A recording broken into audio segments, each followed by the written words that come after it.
निरंतर ब्लेस कैसे कर सकते हैं? जो ऑलिव ऑयल होता है, जैतून का तेल जो होता है, जो मार्केट के अंदर मिलता है, उसको आप लेकर के आए। आप दूसरा कोई भी तेल यूज कर सकते हैं, चाहे नारियल का हो, चाहे वो कड़वा तेल हो, सरसों का हो, कोई सा भी तेल इस्तेमाल कर सकते हैं। लेकिन बाइबल के जमाने में, कलीसियाई इतिहास के अंदर ऑलिव ऑयल यानी जैतून का तेल ही घरों को ब्लेस करने के लिए इस्तेमाल किया जाता था। तो ऑलिव ऑयल को लाएं, उसके ऊपर हाथ रख के प्रार्थना करें यीशु मसीह के नाम से, और उसके बाद उस तेल को लेकर के घर के हर एक दरवाजे और खिड़की के चौखट के ऊपर क्रूस बना दें कि यीशु मसीह के नाम से, यीशु मसीह के नाम से। और जब सारे दरवाजे खिड़कियों के ऊपर आप क्रूस को बना दें, उसके बाद परिवार के सारे सदस्य एक साथ जमा हो और यीशु मसीह के नाम से प्रार्थना करें, और ये बात भी बोलें कि सारी नेगेटिविटी को, सारे डिमोनिक प्रभाव को मैं यीशु मसीह के सामर्थी नाम से मेरे घर से निकल जाने की आज्ञा देता हूं या देती हूं। इस प्रकार से आप हर 3 महीने के अंदर अगर आप ऐसा करेंगे तो आपका घर जो है वो ब्लेस रहेगा। साल में एक बार अपने पास्टर को या अपने प्रीस्ट को घर पर बुला करके आप अपने घर को ब्लेस जरूर से कराएं, क्योंकि पास्टर के पास वो अथॉरिटी होती है जो परमेश्वर के द्वारा दी गई होती है। और जब पास्टर आकर के आपके घर के अंदर प्रार्थना करेगा तो फिर कोई भी नेगेटिविटी और कोई भी डिमोनिक प्रभाव जो है आपके घर के अंदर नहीं रह सकता है और प्रवेश भी नहीं कर पाएगा। मैथोडिस्ट चर्च जो है, मैथोडिस्ट चर्च की जो गीत की किताब है, उस गीत की किताब के अंत में एक पूरा रिचुअल दिया हुआ है कि किस प्रकार से घर को ब्लेस किया जाए, मखसूस किया जाए। तो यदि आप चाहें तो आप उस रिचुअल का भी उपयोग कर सकते हैं। मेनलाइन चर्च के जो मैथोडिस्ट चर्च की गीत की किताब है उसके अंदर वो रिचुअल दिया हुआ है। अगर आप मैथोडिस्ट चर्च के मेंबर हैं तो अपने पास्टर साहब को बुला करके आप उस रिचुअल को अपने घर के अंदर बुलवा सकते हैं, ताकि आपके घर में यीशु मसीह, परमेश्वर और पवित्र आत्मा की उपस्थिति बनी रहने पाए। उसके बाद आप अपने घरों के अंदर आत्मिक गीत संगीत जो हैं वो जरूर से बजाएं, और साथ ही साथ परमेश्वर का वचन आप जरूर से अपने घर के अंदर बजाएं। परमेश्वर का वचन आपके घर के अंदर जब बजेगा, शैतान को इफिसियों की पत्री के 2 अध्याय के अंदर Prince of the power of air कहा गया है, यानी इस वायु के ऊपर, वायु के अंदर शैतान का नियंत्रण है, वायु के ऊपर और वायु के अंदर शैतान का नियंत्रण है। तो जब आप अपने घर के अंदर आत्मिक गीत संगीत को बजाएंगे और जब परमेश्वर का वचन आपके घर के अंदर बोला जाएगा, बजाया जाएगा आपके द्वारा, तो वो आपके घर के अंदर जो वायु है, जो आपके घर के अंदर एटमॉस्फेयर है, उसमें परमेश्वर का वचन जब मिलेगा तो फिर शैतान का अधिकार उस हवा के ऊपर नहीं रहने पाएगा। तो इस प्रकार से आप अपने घर को ब्लेस करके रख सकते हैं। अभी से ही कोशिश करें ताकि वो नौबत तक आप लोग ना पहुंचे कि पहाड़ हटाने की नौबत जो है वो आने पाए।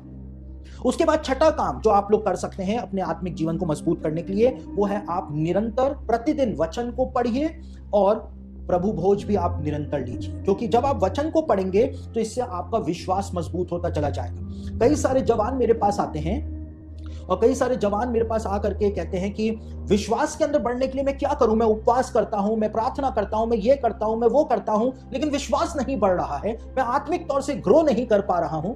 और मैं उनसे पूछता हूं कि आप वचन कितनी देर पढ़ते हैं, तो वो कहते हैं ज्यादा नहीं, 10 या 15 मिनट वचन पढ़ते हैं। और मैं उनको कहता हूं आप जितना वचन को पढ़ेंगे उतना ही ज्यादा आप आत्मिक जीवन के अंदर उन्नति करते चले जाएंगे। प्रार्थना इंपॉर्टेंट है, उपवास इंपॉर्टेंट है, लेकिन वचन का पढ़ा जाना भी उससे भी ज्यादा इंपॉर्टेंट है। आप जब वचन को पढ़ेंगे तो परमेश्वर का सामर्थ आपके अंदर जाता चला जाएगा, और जब वचन अंदर जाएगा तो बुरी चीजें बाहर आती चली जाएंगी। साथ ही शैतान और दुष्ट आत्माएं कभी भी नहीं चाहती हैं कि आप प्रभु भोज को लें, क्योंकि जितना आप प्रभु भोज को लेंगे उतना ही ज्यादा आप आत्मिक तौर से प्रभु के अंदर मजबूत होते चले जाएंगे। तो शैतान और दुष्ट आत्माएं हर संभव प्रयास करती हैं कि वो आपको प्रभु भोज लेने से रोके। देखिए, हमारे प्रोटेस्टेंट्स में या पेंटिकॉस्टल्स के अंदर तो ये बात कभी सुनने को नहीं मिली, लेकिन रोमन कैथोलिक मंडली के अंदर 3 ऐसे केसेस हुए हैं जो हमारे रोंगटे खड़े करके रख देते हैं। और क्या केसेस हुए हैं? रोमन कैथोलिक मंडली में एक प्रीस्ट थे जो मांस लेते थे, लेकिन प्रभु भोज देते थे, लेकिन उनको प्रभु भोज के ऊपर विश्वास नहीं था। ये सच्ची घटना बता रहा हूं। और उनको ये विश्वास नहीं था कि कैसे ये रोटी और ये दाखरस यीशु मसीह की देह और लहू हो सकता है। और वो इतना डाउटफुल थे वो प्रीस्ट कि वो दूसरों को तो प्रभु भोज देते थे, लेकिन उनके मन में डाउट रहता था। तो एक दिन जब वो अपनी चर्च के अंदर प्रभु भोज दे रहे थे, तो जैसे ही उन्होंने कंसिक्रेट किया प्रभु भोज को, और जैसे ही उन्होंने प्रभु भोज देने के लिए प्रभु भोज की तरफ देखा, वैसे ही वो प्रभु भोज की रोटी जो थी वो मांस के अंदर तब्दील हो गई थी, और जो दाखरस था वो ओरिजिनल ब्लड के अंदर तब्दील हो गया था। और ऐसा रोमन कैथोलिक मंडली में एक बार नहीं लेकिन 3 बार हो चुका है। एक बार यूरोप में कहीं पर हुआ, एक बार शायद जापान के अंदर हुआ था, और एक बार अर्जेंटीना के अंदर, जहां पे पोप फ्रांसिस जिस डायोसिस के बिशप थे उस डायोसिस के अंदर भी ऐसा हुआ था। 3 बार रोमन कैथोलिक मंडली में यह हो चुका है कि पवित्र करने के बाद प्रभु भोज जो था वो वास्तव में मांस और लहू के अंदर तब्दील हो गया था। अब प्रोटेस्टेंट चर्चेस के अंदर हमको कभी भी ऐसा सुनने को नहीं मिला, पेंटिकॉस्टल कलीसियाओं में हमको कभी भी ऐसा सुनने को नहीं मिला, लेकिन रोमन कैथोलिक मंडली में, रोमन कैथोलिक मंडली के पूरे इतिहास के अंदर 3 बार ही ऐसा हुआ है, जो कि उनकी हिस्ट्री के अंदर डॉक्यूमेंटेड फैक्ट के रूप में दर्ज हो रखा है। तो यीशु ने कहा ये मेरा मांस है, ये मेरा लहू है, तुम इसको लेना, क्योंकि जो मेरा मांस खाता और मेरा लहू पीता है अनंत जीवन उसी का है। जो मेरा मांस खाता और मेरा लहू पीता है वो मुझ में एक बना रहता है, यीशु ने कहा। तो दुष्ट आत्माएं और शैतान कभी भी नहीं चाहती हैं कि आप प्रभु भोज लें, क्योंकि आप प्रभु भोज लेंगे तो आप प्रभु में मजबूत होते चले जाएंगे, प्रभु का जीवन हमारे अंदर आता चला जाएगा। हम प्रभु को खाएंगे, हम प्रभु का लहू पिएंगे, हमारे अंदर वो पावर जो है वो जनरेट होती जाएगी, स्पिरिचुअल पावर हमारे अंदर जनरेट होती चली जाएगी, और हमारे अंदर से वो सारी गंदगी साफ होती चली जाएगी, और प्रभु का जीवन हमारे अंदर आता चला जाएगा। तो आपको वचन पढ़ना है और प्रभु भोज को निरंतर लेना है। जब जब आपकी कलीसिया के अंदर प्रभु भोज दिया जाए, आप प्रभु भोज जरूर से लें। शैतान को पता है कि आपको प्रभु भोज लेने से कैसे रोका जाए। आपकी पास्टर साहब से लड़ाई हो जाएगी, आप कहेंगे इस पास्टर के हाथ से तो मैं प्रभु भोज लूंगा ही नहीं, ये तो पापी है, मैं इसके हाथ से क्यों लूं। तो इस प्रकार से शैतान आपको भरमाएगा, शैतान आपको डिसेप्शन में ले जाएगा। यही तो उनका काम है। कल हमने देखा परमेश्वर ने दुष्ट आत्माओं के लिए क्या कहा, मैंने इनको रखा है ताकि ये इंसान को फुसलाएं। ये दुष्ट आत्मा का कार्य है, वो आपको फुसलाएगी किसी भी तरह से ताकि आप प्रभु भोज ना लेने पाए। लेकिन आप प्रभु भोज लें, चाहे आपकी पास्टर साहब से बनती हो या नहीं बनती हो, चाहे आपको लगता हो कि पास्टर साहब के हाथ से मेरे को प्रभु भोज नहीं लेना चाहिए।